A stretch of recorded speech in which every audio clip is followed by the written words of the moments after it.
Querido irmão, querida irmã, como corre veloz o tempo, não?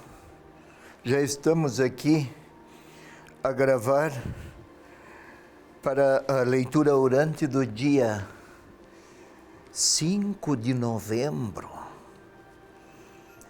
No Brasil se celebra a solenidade de Todos os Santos. Antigamente era no dia 1º de novembro, mas se posterga para o domingo seguinte aqui no Brasil. Então, para o dia de Todos os Santos, o texto ou a palavra do Evangelho é Mateus capítulo 5, versículos 1 a 12. É o texto das bem-aventuranças. Vou ler. Em seguida, a interpretação que nos projeta para a leitura orante. Vendo Jesus as multidões, subiu à montanha. Ao sentar-se, aproximaram-se dele os seus discípulos, e pôs-se a falar e os ensinava, dizendo: Felizes os pobres no espírito, porque deles é o reino dos céus. Felizes os mansos, porque herdarão a terra. Felizes os aflitos, porque serão consolados. Felizes os que têm fome e sede de justiça, porque serão saciados. Felizes os misericordiosos, porque alcançarão misericórdia.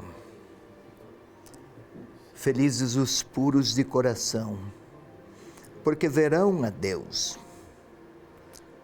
Felizes os que promovem a paz, porque serão chamados filhos de Deus. Felizes são os que são perseguidos por causa da justiça, porque deles é o reino dos céus. Felizes sois quando vos injuriarem e vos perseguirem, e mentindo, disserem todo o mal contra vós por causa de mim. Alegrai-vos e regozijai-vos, porque será grande a vossa recompensa nos céus. É este, meu irmão, minha irmã, o texto do Evangelho para este dia de Todos os Santos. Parece-me importante, antes de voltar-me para o texto, explicar o que significa santo. Quem é santo? Na nossa cultura, facilmente associamos santidade com perfeição. Santo seria aquele que não erra, que cumpre todas as regras, que tudo nele ou nela é perfeição, é acerto, um somatório inesgotável de virtudes. Melhor corrigir esta compreensão. Santo não é quem não erra. Conhecemos a história dos santos e nela um dos traços era a frequência à vida sacramental e aí o sacramento da confissão. Tinham consciência dos seus pecados, consciência dos seus erros. Não é, pois, santo quem não erra. Então quem é santo? Se foi dito quem não é, agora vamos ao que é. Santo é aquele ou aquela que irradia aos outros a bondade de Deus. Deus é santo. Não vive sob uma mescla de maldades da história e do mundo. Mas mesmo num mundo marcado por maldades, irradia a sua bondade. Assim faz Deus, assim faz quem adere a Ele. Santo, vou repetir, é aquele que irradia os outros, pecadores inclusive, ou especialmente os pecadores, irradia aos outros a bondade de Deus. Então vamos lá. Vendo ele as multidões, subiu à montanha. É muito caro à mentalidade judaica interpretar o sentido da montanha. Não é apenas uma elevação, como se se tratasse de um acidente geográfico. Não, não é apenas isso. Moisés subira a montanha. Também Elias. Também muitos eventos proféticos verificaram-se no alto das montanhas, porque montanha é um lugar de encontro com Deus para a mentalidade da época. Lá se ofereciam os sacrifícios. Então Jesus subiu à montanha e subiu ao lugar de encontro com Deus e os discípulos se aproximaram. Moisés, no capítulo 19 do Êxodo, subira à montanha e o povo ficou lá embaixo, na planície. Lá no lugar de encontro com Deus, somente Moisés. Deus era inacessível, a não ser ao seu escolhido, ao seu eleito. Agora, Jesus sobe a montanha e os discípulos se aproximam. Opa! Deus não é mais inacessível.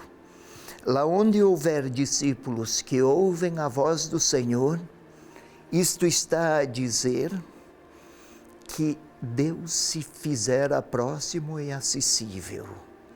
E podem os discípulos todos, não apenas como outrora Moisés, os discípulos também têm acesso à santidade de Deus quando se dispõem a ouvi-lo, a acolher sua palavra. E ele os ensinava. Felizes os pobres no espírito, porque deles é o reino dos céus. Pobres no espírito. O espírito é a própria referência à interioridade humana, onde se deliberam, onde a pessoa delibera, assume decisões, ou reconhece, mais do que assumir decisões, reconhece a verdade. Então, felizes os que escolhem ou percebem seus próprios limites e pobreza. Estes têm a Deus por Rei. Deles é o reino dos céus. Dizendo de uma maneira diferenciada para favorecer a compreensão. Estes têm a Deus por Rei. Cada um de nós tem alguns reis, reizinhos grandes ou pequenos. Capital, poder, política, dinheiro, proeminência, fama, às vezes raivas, ódios, rancores. E se deixem inspirar por estas falsas verdades. Aqui tem a Deus por Rei. Felizes os mansos, porque herdarão a terra. A mansidão está associada com comportamentos que distanciam da violência.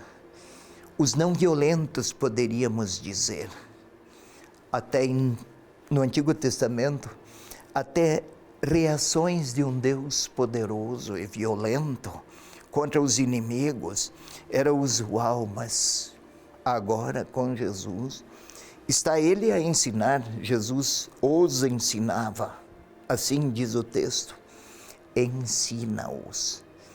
O Senhor, o Filho de Deus, está a apresentar como é Deus. Ele é manso, e quem fizer a opção pela mansidão, herdará, terá direito, como os filhos herdam do Pai. Aqui herdam a terra. A história da humanidade terá os traços vitoriosos de quem é manso. Felizes os aflitos, porque serão consolados. Não é aflição pelo gosto de sofrer. Os aflitos são aqueles que se inquietam com a história de um mundo marcado por contradições, por injustiça, por tanta dor e sofrimento. Serão consolados porque Deus oferecerá, com seu poder pacificador, oferecerá, antes ou depois, na história do mundo, pode ver que em voz passiva, serão consolados. É Deus que os consolará. Um dia eles vão encontrar a realidade que esperam, cuja falta agora os aflige. Não se trata então de exaltar o sofrimento, não, mas quem anseia pela paz e pela justiça será saciado. Felizes os que têm fome e sede de justiça serão saciados. Quem tem fome, se não for saciado, morre. Quem tem sede, se não tiver água, morre. Aqui a fome e a sede de justiça. Quem é justo? Aquele que acolhe na sua existência o querer benevolente de Deus. Então, fome e sede será saciado na medida em que sua história pessoal retratar em si mesmo as benevolências do próprio Deus. Felizes os misericordiosos, porque alcançarão misericórdia. A comunidade de Mateus era profundamente dividida e muitas tensões. Polarizada, hoje se fala muito, e quanto ódio nas polarizações. Meu Deus, quanta raiva se ouve hoje por toda parte. São bem-aventurados os que conseguem olhar para a fraqueza do outro a partir do outro. Não condena, não julga, compreende a dor do outro. Não tem palavras duras para as imperfeições de quem erra. Os puros de coração, também eles são bem-aventurados ou felizes. Quem são? Aqueles que não têm nenhuma intenção enganadora, que o seu falar pronuncia uma verdade profundamente interiorizada, sem nenhum fingimento, sem nenhuma falsidade. Também os que promovem a paz, assim é Deus. Paz não é aqui a ausência de conflitos, mas a capacidade de interpretar pessoas e situações a partir de Deus, não a partir de si próprio. Felizes os perseguidos. Os cristãos sofriam perseguições lá pelo ano 85. Felizes os perseguidos por causa da justiça. Novamente, eles têm Deus por rei. Sofrem perseguição, mas não temem, porque a grande verdade que os inspira é o próprio Deus e sua força. São textos muito bonitos para este dia de Todos os Santos.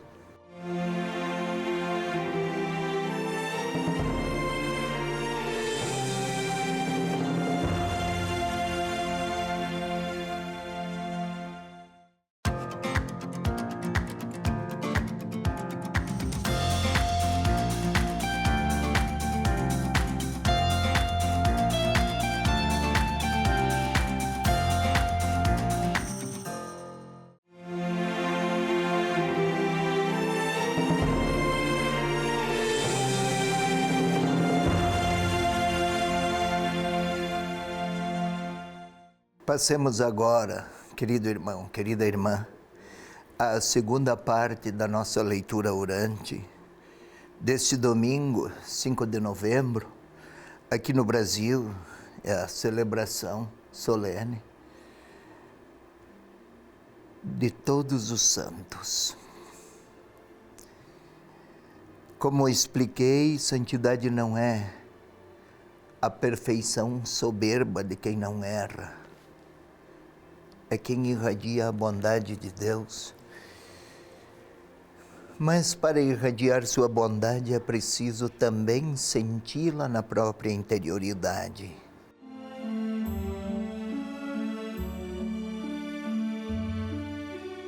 E para tanto, é importante a pacificação interior. Vamos silenciar. Silenciar a interioridade, é lá que é preciso silêncio. Aquietando-nos, cuidando da nossa própria voz, cuidando do nosso próprio corpo, cuidando das nossas próprias reações, sentimentos e afetos.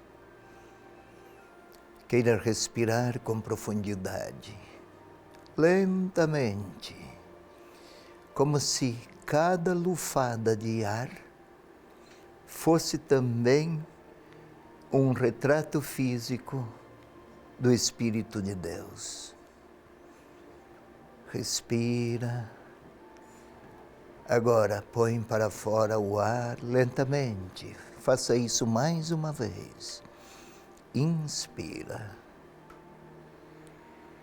E agora, desde nossa interioridade mais profunda, vamos falar a Deus, ao Espírito Santo de Deus.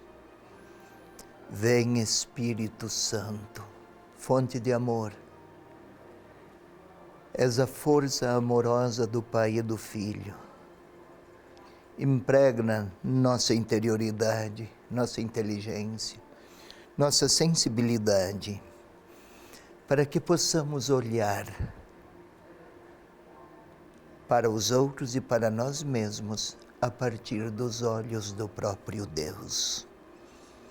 Glória ao Pai, ao Filho e ao Espírito Santo, como era no princípio, agora e sempre. Amém. Agora vamos lá, querido irmão, querida irmã, vamos entrar naquelas cenas, como se entrássemos dentro do Evangelho. Tente imaginar o Senhor Jesus a subir a uma colina, não é preciso que seja uma montanha muito elevada, uma colina. A colina que você conhece, que você viu, que talvez seja dos tempos da tua infância, da sua infância. Não havia uma colina lá por perto? Aquela. E imagine o Senhor Jesus a subir sobre ela. E os discípulos, eles também. Vamos imaginar o Senhor a sentar-se em algum lugar, como se estivesse em um bosque. Pássaros que cantam, o vento que sopra. O vento que sopra. E lá ele se põe a falar. O grupo é daqueles poucos, mas se levanta ou senta-se, posição do mestre que ensina, olha para eles, ponha-se você lá também, eu também, vou até lá, para aquele mesmo lugar imaginado, e juntos vamos ouvir o Senhor a olhar para os discípulos, para eles, para mim, para você. Felizes os pobres no espírito, ou felizes quem escolhe ser pobre, porque tem a Deus por Rei. Talvez já nos inquietamos, eu e você, porque há tantas escolhas que não contemplam a realeza de Deus. Vamos tentar ver o Senhor a falar para eles e para mim, para nós. Felizes os mansos. Ele continua a olhar para o grupo. Felizes os aflitos. Serão consolados os que têm fome e sede de justiça. E lá estou eu. Lá está você. Lá estão os discípulos. Ele fala, voz cálida, mansa, serena, é a voz de quem não fala alto, porque não precisa elevar o volume, pois que sua paz e santidade se irradiam por si só. Ele está a falar: felizes os misericordiosos. E nós lá, eu, você e os discípulos, os que têm pureza de coração, os que promovem a paz, os que são perseguidos. E agora vamos lá, cada um olha para si, eu olho para mim, você para você. E os discípulos, cada um deles, como se o Senhor estivesse a olhar para cada um de nós e repetir: os pobres no espírito têm a Deus por Rei. Ele olha, não julga e não condena, mas talvez eu recorde que há uns reizinhos na minha interioridade que ocupam o lugar de Deus. Pode ser o cifrão, pode ser as ideias, pode ser as convicções, mas há também aqueles que trazem mágoas e raivas, e talvez eu não tenha ainda perdoado. Um outro rei que me subverte, que me perverte. Mansos. A mansidão aqui faz-me recordar tantos contrastes e conflitos. Faz-me lembrar palavras duras que pronunciei, julgamentos que manifestei, condenações que expressei, raivas que acalentei. Caramba! Mas o Senhor não me condena, mas está a dizer a mim, seu discípulo: se queres ser feliz, perdoa. Se queres ser feliz, não condene. Não condenes.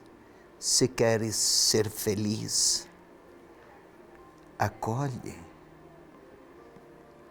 É como se ele estivesse a olhar para mim e a repetir: felizes os aflitos, serão consolados. Talvez ele até pare um pouco de falar para que eu tenha tempo de refletir. Se a dor dos outros dói em mim, se os meus anseios são aqueles do Senhor, se eu consigo manter minha liberdade ligada ao que os outros necessitam, se me aflige as lágrimas de quem sofre, se me afligem, talvez eu tenha já me habituado a ignorar a dor e ser indiferente às necessidades dos outros. Nem me importo mais. É a cultura que respiramos e o ambiente que vivemos é assim. Talvez o Senhor queira despertar em mim a percepção de que eles, os sofredores, precisam de minha proximidade. Senão eu não experimentarei as alegrias do próprio Deus. Felizes. O bem-aventurado ou o feliz é aquele que traz consigo as alegrias do próprio Deus. Felizes os que têm fome e sede de justiça. Quantos erros e quanta violência e quantas lágrimas sabemos pelo mundo afora, pelo país. Guerras de todo tipo. Olhe o que a maldade humana é capaz de construir. O Senhor propõe uma outra possibilidade. Mas os misericordiosos, os puros de coração, os que promovem a paz, também as perseguições, quem as sofre, são felizes. Não porque a dor felicita, mas porque o sentido da vida é permeado pelo modo de Deus ser e o modo de Deus amar. Talvez o Senhor queira olhar para mim sem me condenar, mas está a pedir de mim se eu poderia me aproximar de quem está precisando de minha proximidade. Isso, aproximar-me de quem precisa de minha proximidade. Se eu puder levar misericórdia lá onde existe contraste e raivas. Se eu puder contemplar a beleza de quem é puro, embora não seja nem famoso nem poderoso. Se eu conseguir perceber os traços de Deus nos ambientes humildes, despretensiosos, sem vaidades ou ambições. Se eu sou capaz até de sofrer críticas, perseguições, mas críticas sem perder a paz pelo bem que faço. Porque senão eu poderia fazer o bem para encontrar grandezas e admirações. O Senhor gostaria de perguntar a mim como anda o meu coração, se livre ou se amarrado por vaidades sob muitas linguagens. Talvez eu precise pedir a Ele que venha me ajudar a libertar-me de mim mesmo. É a hora da minha palavra, da minha oração, do meu silêncio.